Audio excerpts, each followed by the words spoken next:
Indian സംഗീതോപകരണങ്ങളുടെ ശബ്ദങ്ങൾ വാഹനത്തിന്റെ ഹോണുകളായി ഉപയോഗിക്കാൻ പദ്ധതി.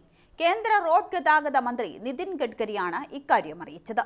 ഓടക്കുഴൽ, തബല, വയലിൻ, ഹാർമോണിയം തുടങ്ങിയവയുടെ ശബ്ദങ്ങളാണ് വാഹനത്തിന്റെ ഹോണുകളായി ഉപയോഗിക്കാൻ പദ്ധതിയിടുന്നത് എന്നും അദ്ദേഹം ഒരു പരിപാടിയിൽ വ്യക്തമാക്കി. കൂടാതെ രാജ്യത്തെ വായു മലിനീകരണത്തിന്റെ 40% കാരണം വാഹനങ്ങളാണെന്നും അതിനാൽ കേന്ദ്രം അത് ചെറുക്കാൻ വിവിധ പദ്ധതികൾ ആവിഷ്കരിക്കുന്നുണ്ടെന്നും മന്ത്രി പറഞ്ഞു.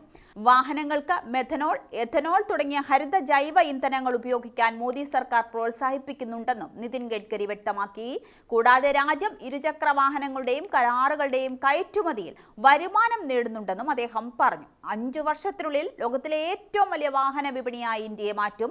ലോകത്തിലെ ഏറ്റവും വലിയ വാഹന വിപണിയായ അമേരിക്കയിൽ കഴിഞ്ഞ വർഷം മാത്രം ഈ മേഖലയിൽ 79 ലക്ഷം കോടി രൂപയുടെ വ്യവസായമാണ് നടന്നത്. ചൈനയിൽ 48 ലക്ഷം കോടിയുടേത്.